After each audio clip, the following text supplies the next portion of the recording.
Bonjour à tous, chers téléspectateurs, bienvenue à la revue des Grandes Unes pour ce vendredi, la dernière livraison de la semaine avec nos invités déjà bien installés, invités avec qui nous commenterons l'essentiel des Grandes Unes parues ce jour et justement revisitons ces Grandes Unes avant de donner la parole à nos invités. On commence par la nouvelle expression qui s'intéresse au Sénat ce matin, la nouvelle expression qui titre donc la législature d'une rupture historique au sortir de la session de plein droit des lignes devrait bouger au sujet des incompatibilités, nous dit le journal qui pense qu'au sortir donc de cette session de plein droit, c'est l'histoire qui sera tournée. C'est le Sénat avec une nouvelle configuration sans sénateur cumulard que l'on retrouvera donc dans cette haute chambre. Le journal qui nous parle aussi de compte public avec une opération de contrôle qui est lancée dans les universités d'État. La mission lancée par le ministre des Finances cible aussi les communautés urbaines et les mairies. Les inspecteurs du ministère des Finances vont spécialement se focaliser sur les dossiers de l'exercice budgétaire 2016. Le journal Info Matin parle aussi d'incompatibilité avec les cumulards qui choisissent le Sénat. Le journal fait savoir que la plupart d'entre eux, notamment Victor Moqueter, René Zenguele et Charles Salé, ont choisi d'abandonner leur poste au sein des administrations publiques pour se consacrer uniquement désormais à leur poste de sénateur seul X et Calvin Zhang Oyuno, directeur général adjoint de Codco, qui fait encore la résistance. Il pourra être démissionné, nous dit le journal. Et puis, l'œil du Sahel qui parle d'enquête ce matin. Et la Campost, le grand malade, nous dit le journal qui remonte aux sources du problème des problèmes qui ont surgi il y a 14 ans maintenant, avec tout qui était parti de la révolte des épargnants de la caisse d'épargne au niveau de la Campost. Et depuis jusqu'à aujourd'hui, cette structure connaît une décrépitude constante avec donc ce Campost qui est un malade, qui est un patient sans soins intensifs, endettement abyssal, charges d'exploitation astronomique, recettes insignifiantes caractérisent malheureusement cette entreprise qui est au bout de nombreuses revendications, qui est au cœur de nombreuses revendications des salariés, avec cette grève qui était annoncée pour le 23 avril, grève qu'a réussi à désamorcer le ministère des Postes et Télécommunications, qui est le ministère de tutelle. Le soir, Tri-Hebdo s'intéresse aux sénateurs cumulards qui sont dans l'embarras, nous dit le soir, qui ajoute que la session de plein droit de la deuxième législature du Sénat a eu lieu ce mardi 24 avril 2018. Au cours de cette session de plein droit, les voix se sont levées pour dénoncer les sénateurs qui cumulent leur fonction de sénateur avec une autre. Pourtant, les textes qui régissent le Sénat ne sont pas favorables donc au cumul. Mutation. Nous parle ce matin de gouvernance et des missions de contrôle qui vont descendre chez les directeurs généraux et chez les recteurs. Des équipes du ministère des Finances sont à pied d'œuvre pour s'assurer de la bonne exécution du budget 2016 et évaluer la qualité de la dépense au sein des sociétés d'État, des universités publiques, des communes urbaines, des communautés urbaines et des communes. Contexte et enjeu de cette opération à lire dans les colonnes de mutation de ce vendredi. Le quotidien de l'économie lui parle de la gestion par le gouvernement du web et Cameroun, amateurisme dans la stratégie web du gouvernement, entre sites internet non actualisés ou abandonnés. Plusieurs institutions républicaines brillent par leur faible présence pour certaines et l'absence pour d'autres sur Facebook ou encore Twitter. Yaoundé, il manque 9 milliards de francs CFA dans l'argent collecté chez MIDA. Le bilan de l'opération de saisie des souscriptions de la mission d'intégration et de développement pour l'Afrique MIDA a été rendu public hier 26 avril 2018 par le gouvernement. Seuls 3 milliards et un peu plus ont été récupérés. Il manque 9 milliards donc, nous dit le gouvernement à travers une sortie du ministre de la Communication et Satiroma Bakari. Le jour s'intéresse aussi à cette actualité, escroquerie de masse, 9 milliards de francs CFA introuvables à la MIDA, nous dit le journal Le Jour à sa principale une. Ce matin, le jour Fort qui donne aussi la parole au président du Conseil constitutionnel dans une interview publiée donc ce matin par Le Jour. Clément Atangana déclare « Je n'appartiens pas au RDPC ». Cameroun Tribune pour sortir de ces grandes unes qui s'intéressent à la coopération Chine-Cameroun. La coopération exaltée, nous dit le journal qui précise qu'arrivé en fin de séjour, l'ambassadeur de la République populaire de Chine, Wei Wenhua, a été élevé hier à la dignité de grand officier de l'ordre de la valeur par le chef de l'État, Paul Biya. Cette audience d'adieu a été l'occasion de célébrer l'amitié exceptionnelle entre les deux pays. Et puis Dominus pour sortir de cette revue qui parle aussi de sénatorial 2018. Et Paul Biya au chevet de l'UPC prenait besoin à l'heure actuelle, nous dit le journal, comme nous l'observons dans les médias, de se pourfendre en tiraillement fractionnaire coloré de dissonance abjecte et mensongère et de se lécher en bavardage pour démontrer aux militants de base que M. Leki Chebesogo à Kemfort est de la tendance Baïbek, Bapolipo ou Baléguel Côte. Et puis cet article qui porte sur Douala Premier Lingue Malapaloma à battre pour battre le RDPC Avouri 1, nous dit le journal. Allez, on va retrouver nos invités sur ce plateau. Camille Nelly, bonjour, bon vendredi, bienvenue. Bienvenue et bonjour aux téléspectateurs d'Equinox Télévision. Bonjour Georges Sémé, bonjour Eric Mafiel-Diomont. Merci, bonjour.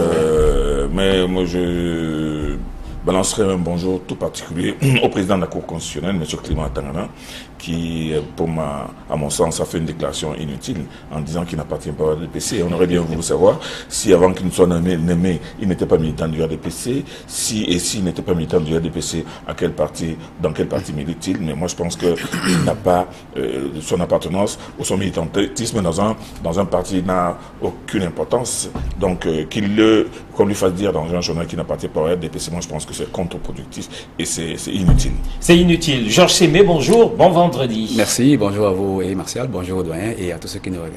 Alors, on va démarrer cette revue des grandes unes avec le Sénat qui reste au devant de l'actualité depuis quelques jours déjà, aujourd'hui encore, notamment dans les colonnes de la Nouvelle Expression et dans les colonnes de Info Matin, les colonnes aussi d'autres journaux, notamment Le Soir. Alors, ces sénateurs cumulards, on semble de plus en plus aboutir vers une porte de sortie. Info Matin nous dit les cumulards choisissent le Sénat, alors que la Nouvelle Expression nous dit la législature d'une rupture historique, puisque désormais il est question de faire un choix. Le Soir parle de ces sénateurs cumulards qui sont dans l'embarras. Alors, restons par exemple sur la Nouvelle Expression. À quel niveau est-ce que l'on s'apprête à vivre quelque chose de véritablement historique, Camille? On en est encore au niveau des spéculations. En réalité, quand on dit que les cumulards choisissent le Sénat, c'est pas évident.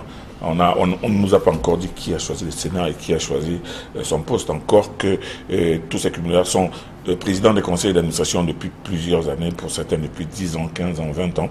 Donc je ne pense pas que le tour soit joué. Mais toujours est-il que dans la simple logique, on sait très bien que il est certain que le président de la République va forcément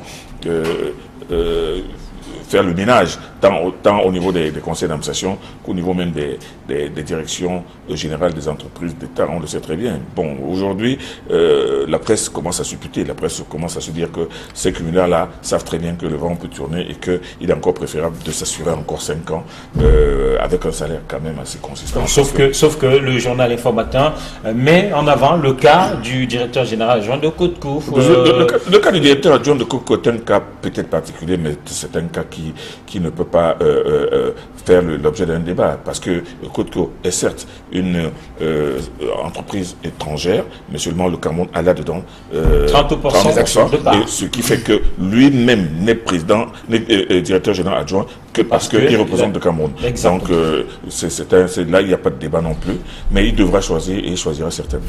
Il choisira certainement l'aspect historique. Est-ce que l'on vit là quelque peu une page intéressante de l'histoire politique du Cameroun, Georges Sémé?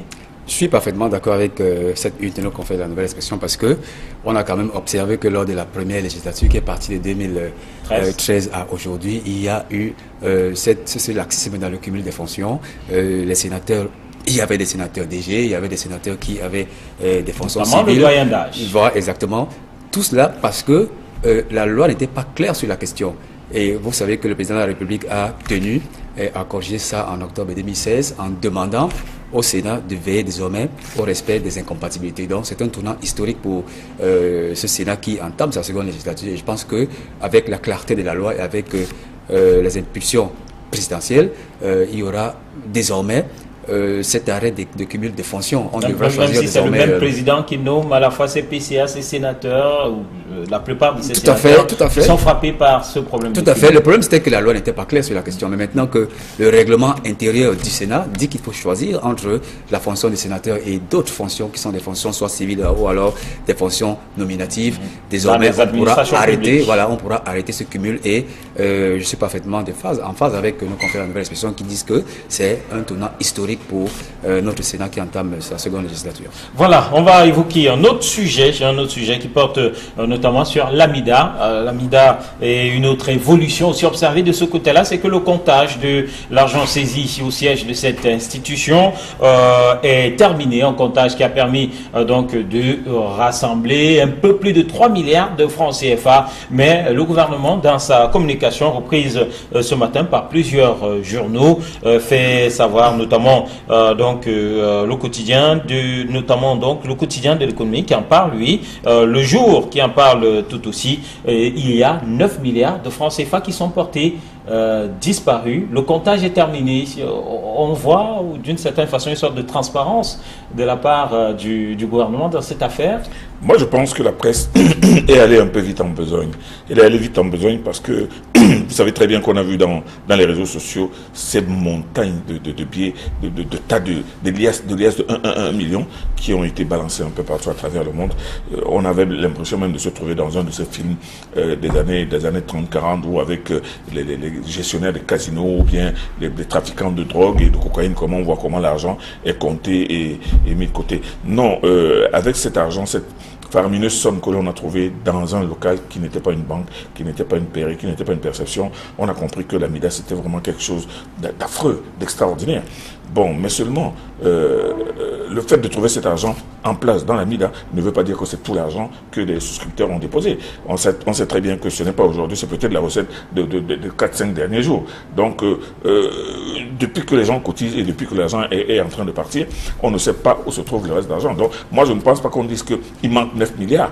Parce que vous savez très bien qu'avec les explications que nous avons eues, on a compris le fonctionnement de cette MIDA qui vous prend de l'argent, qui donne de l'argent, et pendant qu'elle donne de l'argent, d'autres personnes viennent remplir l'argent. Dans une logique de réseau. C'est une histoire vraiment acrobatique qui ressemble même à cette espèce de bonneteux géant dont j'ai parlé il y a quelques jours. Donc, on a trouvé 3 milliards d'euros, mais on a trouvé 3 milliards d'euros. Il faut demander peut-être aux responsables de la MIDA où est le reste.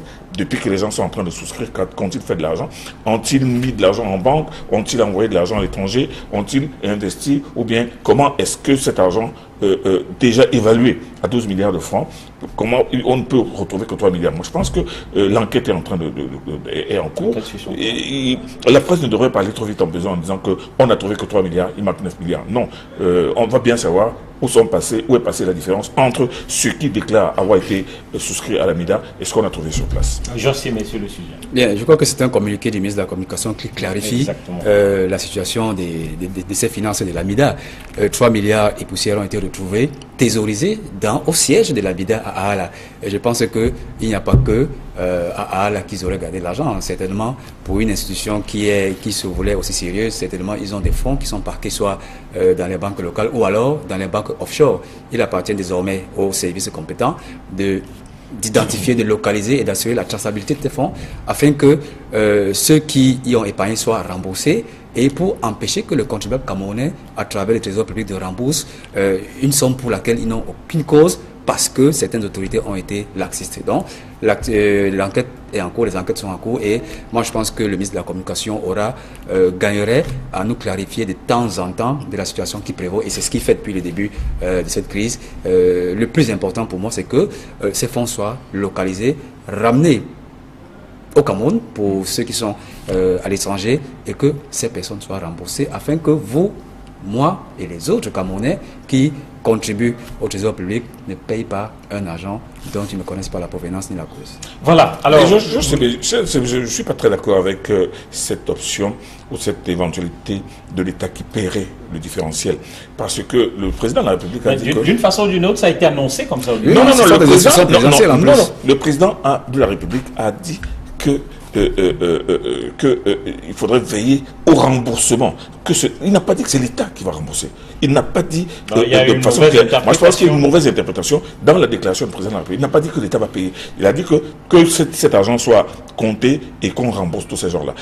Il n'est pas question, il ne serait même pas question que l'État puisse rembourser de l'argent pris par ces gens et planqué peut-être. Donc, il ne faut pas penser que au cas où cet argent ou la différence dont on parle ne soit pas retrouvé, il ne faudrait pas penser que l'État va payer le reste. Non, je ne pense pas. Non, mais doyen, c'est le nom dit des instructions présidentielles, que l'État va prendre toutes les dispositions pour rembourser ceux qui... Non, je dis, hein, il a dit, afin que ces jeunes soient remboursés. Afin que ces jeunes soient remboursés, pas par l'État, mais par les gens qui leur ont pris de l'argent. Même si ce n'est pas dit comme ça, on est dans les interprétations, on est dans des grilles de lecture. Allez, Mutation s'intéresse ce matin à ces missions de contrôle qui vont descendre chez les directeurs généraux de sociétés dans certaines universités d'État, sur les délégués du gouvernement, dans certaines mairies. Eh bien, lui, Paul Motazé, fidèle à lui-même depuis son arrivée à la tête de ce ministère des Finances, après l'opération lancée pour dégoûter tous les fonctionnaires fictifs. Voici une autre opération lancée donc pour s'assurer de la bonne gouvernance dans ces établissements publics. Georges Sémé. C'est le troisième grand coup du nouveau ministre des Finances du Cameroun, après le remboursement d'une partie de la dette intérieure, après le lancement de l'opération COP. Maintenant, il veut un peu regarder ce qui se passe dans les comptes de certains établissements publics administratifs, dans certaines mairies et même dans les rectorats. Je pense que c'est une bonne opération d'assainissement des mœurs financières de notre public. On en avait besoin parce que ce sont des poches de gabegie. Les établissements publics administratifs, les rectorats, les mairies sont de grosses poches de gabegie. Et je pense que si une telle opération est lancée aujourd'hui, c'est parce que certainement on aurait des soupçons sur certaines malversations financières. Mais rappelons quand même qu'il s'agit seulement de l'exercice 2016 et que certainement au bout de cette opération, on aura toute la clarté sur la gestion de ces fonds. Et n'oublions pas que toutes ces institutions regorgent d'un contrôle financier qui relève étroitement du ministère des Finances. Donc ça veut dire que leurs opérations sont suivies étroitement au jour le jour, et ce n'est pas parce qu'on a lancé une telle opération qu'on jetterait tout de suite en pâture ceux qui sont assurés de la gestion de ces fonds. Du ministère. Je pense que c'est une bonne opération d'assainissement. Ça veut dire qu'il y a problème aussi. Voilà, ça fait partie des missions régaliennes du ministère des Finances. Bien qu'il ait choisi l'exercice 2016, c'est parce que il y a eu vent de certaines malversations, mais je pense que il y a quand même dans ces institutions des contrôles financiers qui assurent au jour le jour le contrôle et la gestion des fonds dans ces institutions, et que l'opération qui sera entamée dans les prochains jours ne vient que compléter ce travail qui a déjà été exercé en amont par le représentant des ministres des Finances dans ces institutions. Camille Nélé, vous avez semblé optimiste lors du lancement de cette opération qui visait à débusquer les fonctionnaires fictifs. Alors, à quoi s'attendre dans le cadre de cette opération? Qu'est-ce qui est recherché? Quel pourrait être le résultat final? Il est visible que le ministre Motazé est en train d'aller jusqu'au bout de sa logique dans le cadre de l'assainissement des finances et surtout dans le cadre d'un meilleur suivi de ces gestionnaires publics. En impulsant cette nouvelle opération, qu'est-ce qu'il démontre? Il démontre en réalité que aussi bien le contrôle supérieur de l'État, l'ANIF, la Cour des comptes, sont des structures de contrôle qui en réalité sont assez lourdes et qui n'opèrent pas suffisamment à temps. Je pense qu'il a envie de donner un coup d'accélérateur justement dans ces contrôles qui font que, regardez, imaginez le dernier contrôle, le dernier rapport du contrôle de la Cour des comptes date de l'année 2015. On est en 2018. 2015, ça veut dire qu'il faudrait passer à l'année 2016, 2017 et avant d'arriver à 2018. Or, s'il y a eu des malversations entre-temps, les entreprises sont en train de continuer à fonctionner. Moi, je pense que le ministre Motazé, dans un souci d'efficience et d'efficacité, est en train de vouloir couper cette sorte de nos gardiens, de nos gardiens qui disaient que le suivi sur le plan de la gestion n'était pas efficace. Donc je pense que c'est une nouvelle stratégie qui va éviter qu'on se retrouve avec des directeurs comme l'on va poursuivre dans 5 ans pour des infractions commises en 2015. Voilà qui est dit. Alors on évolue plusieurs sujets importants dans la presse ce vendredi. Et ce rapport du département d'État américain relayé par le journal La Nouvelle Expression, un rapport qui accable Yaoundé relativement à la crise anglophone et aussi à la gestion du conflit dans la partie septentrionale du Cameroun. Un rapport qui qui évoque des exécutions, des enlèvements et autres commis par l'armée camerounaise. Encore un rapport peu favorable au régime de Yaoundé, Georges Séné. Rappelons d'abord que le département d'État américain, c'est l'équivalent du ministre des Affaires étrangères dans notre pays et que à chaque fois, ils ont toujours sorti des rapports qui concernent l'État, l'état des nations, de certaines nations africaines ou alors des autres nations qui sont dans le monde. Et cette fois-ci encore, le Cameroun a été épinglé de façon très très défavorable par le biais de son armée qui a été quand même accusée de beaucoup de faits assez graves, assez catastrophiques, des enlèvements, des homicides et puis d'autres faits qui ne redorent pas du tout le blason de l'armée camerounaise.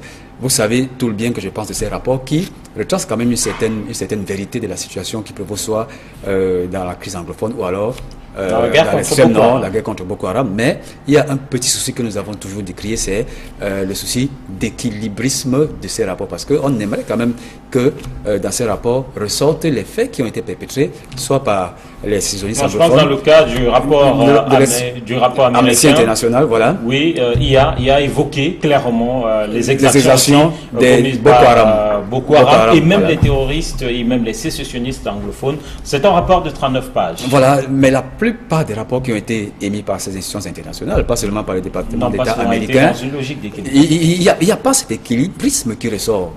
Nous voulons bien qu'on accable notre armée, mais comment peut-elle faire face à certaines situations où elle n'est obligée que de tirer ou alors de se défendre. Je crois quand même que à ce niveau, il y a quelque chose qui reste en travers de la gorge. C'est bien beau d'émettre des rapports, mais ce n'est pas une façon de dédouaner complètement notre armée. Il faut équilibrer tout simplement un rapport qui ressort les exactions de notre armée, mais également celles qui sont opérées par les autres forces qui sont à l'encontre de la paix du Cameroun. Allez, les forces obscures, si vous n'utilisez pas le mot, Camille Nélé sur ce rapport. Éric Marcel dit, moi je ne pense que du mal de ces rapports on appelle ça du département d'État. Ce n'est pas un match de football pour dire que tel a marqué le but, de l'autre côté l'autre a fait un tacle blessé, l'autre a fait un tacle irrégulier. Non, ce sont des rapports d'abord qui sont écrits au conditionnel. L'armée aurait, des personnes auraient été exécutées, non, dans un rapport comme celui-là qui se veut sérieux, on devrait donner des noms, des dates, des lieux et des circonstances. Qu'on ne balance pas que non, il y a des personnes qui auraient été arrêtées et exécutées de façon sommaire. On connaît la texture de ce rapport. Vous vous souvenez très bien que c'est à base d'un rapport, justement, du département d'État, qu'on avait accusé Saddam Hussein de détenir des armes de destruction massive. Ça a été lu en pleine session de l'ONU, que c'était un rapport du département d'État américain, alors que vous savez très bien, il a été démontré jusqu'aujourd'hui que l'Irak n'a jamais possédé d'armes de destruction massive. C'est ce genre de rapport qui avait été fait contre Kadhafi pour dire que Kadhafi avait un armement tel qu'il pouvait déstabiliser tout l'Extrême-Orient, tout le Moyen-Orient et même attaquer l'Europe. C'est toujours les rapports du département d'État américain. Et quand dans ce rapport, il faut le lire avec froideur, on voit qu'il est écrit que non, l'armée camerounaise opère avec des moyens disproportionnés, des moyens disproportionnés de force. Disproportionnés que ces gens ont pu évaluer les forces en face. Non, moi je dis il faudrait arrêter de tomber dans ce genre de piège où on tire à mutiler l'image d'une armée qui se bat, vaille que vaille, coûte que coûte, face à des gens qui ne viennent que tuer, qui ne viennent qu'enlever, qui sont maintenant arrivés au point d'entrer dans une école et tirer sur les enfants. Il faut bien que le rapport de ce département d'État dise que des assaillants sont venus tirer sur des élèves dans une école. Ça c'est inacceptable. C'est pour ça que je parlais de souci d'équilibre. Oui, mais il n'y a même pas d'équilibre à faire. Moi, je pense que la situation sur le terrain est suffisamment grave. Le Cameroun est en train de vivre une guérilla, mais une guérilla qui dit son nom. qui dit vraiment son nom. Et moi, je pense que l'armée doit user de tous les moyens, non seulement pour contrer cette guérilla, mais pour ramener au moins la paix et la sécurité. Donc, moi, je dis, quand il y a ce genre de rapports qui sont là, soit pour mutiler l'image du Cameroun, soit pour démontrer que l'armée du Cameroun est une armée de mercenaires qui ne fait que tuer des gens qui se battent, mais qui se battent pour qui? Contre qui?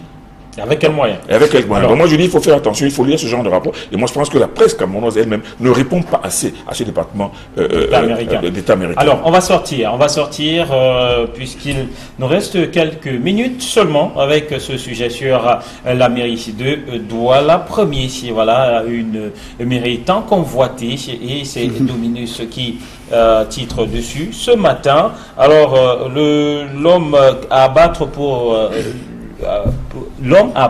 pour battre le RDPC, Avory premier. Que pensez-vous de ce titre, Jean? Écoutez, le journal Dominique, c'est un journal très introduit à Douala premier et ils nous ont gratifié d'un titre qui parle effectivement à la veille des échéances électorales. Voilà, déjà que c'est une commune qui est secouée. Voilà, effectivement, c'est la première commune de Douala.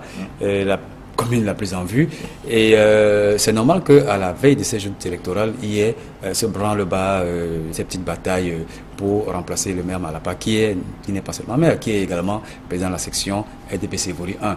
Donc on l'a vu dans plusieurs occasions, par exemple au dernier conseil municipal, on a vu l'opposition qui était rangée contre le maire Malapa sur la gestion de la mairie, mais malheureusement avec les chiffres qui ont été présentés et avec la diligence du préfet du Avory qui était bien là, tout a été ramené à l'ordre.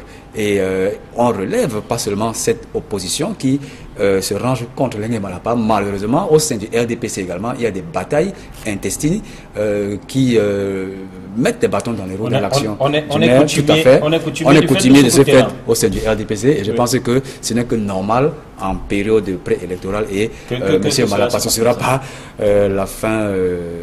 Ce ne sera pas la fin de ces petits coups qu'il recevra, il y en aura d'autres cette année. Voilà, mais justement, par rapport à lui, avant le dernier conseil municipal, il y avait des bruits, voilà, comme quoi il serait convoqué au TCS, des bruits de malversation. On dit de cette commune de Douala premier justement que voilà, il y a pas mal de casseroles que traînent non seulement certains conseillers, mais le maire lui-même est pointé du doigt. Toute chose qui, d'une façon ou d'une autre, devrait le fragiliser. Devrait le fragiliser, moi je ne sais pas si ça devrait le fragiliser, parce que moi je commence d'abord par le titre de Dominus, qui dit que pour battre le RDPC Douala, il faut d'abord battre l'Engemalapa. Moi je pense que c'est d'abord la première interpellation de ce titre. Effectivement, on savait très bien que depuis qu'il y a une mairie de Douala premier, il n'y a jamais eu qu'un seul parti d'opposition qui occupait la mairie, c'est avec le SDF, avec le Dr Ndiakwa, mais depuis cette époque-là, c'est seulement le RDPC. On voit l'Engemalapa qui en est à son deuxième mandat, qui est en train de terminer son deuxième mandat, il va entamer le troisième mandat. Il est tout à fait normal que l'opposition qui veut absolument monter à la surface. L'opposition même en interne. Mais à l'interne et même à l'intérieur du RDPC, il y a aussi des conseils municipaux du RDPC qui sont en train de multiplier des manœuvres pour que peut-être l'Engemalapa ne soit même plus investi du tout. Donc moi je pense que ça c'est des manœuvres politiciennes. Mais toujours est-il que quand on lit l'article de Dominus, on se dit que pour venir à bout de l'Engemalapa qui ne cache pas son ambition de rempiler, il faudrait d'abord commencer par le jeter à terre. Moi je pense que le combat est un combat politicien, c'est un combat de terrain. Et Georges Semi l'a rappelé, il est aussi avant tout le président de la section RDPC de Avory 1. Donc le combat, ce ne sera pas seulement le combat de la mairie, c'est aussi le combat du RDPC. De cette section. Allez, merci messieurs d'être ici en notre compagnie, merci d'être venus. Madame, monsieur, lundi, voilà, sera férié, mardi férié aussi. Allez, nous vous retrouverons mercredi pour une autre revue des grandes unes. Entre-temps, nous vous souhaitons un très bon long week-end en compagnie des programmes d'Equinox Télévision. Au revoir.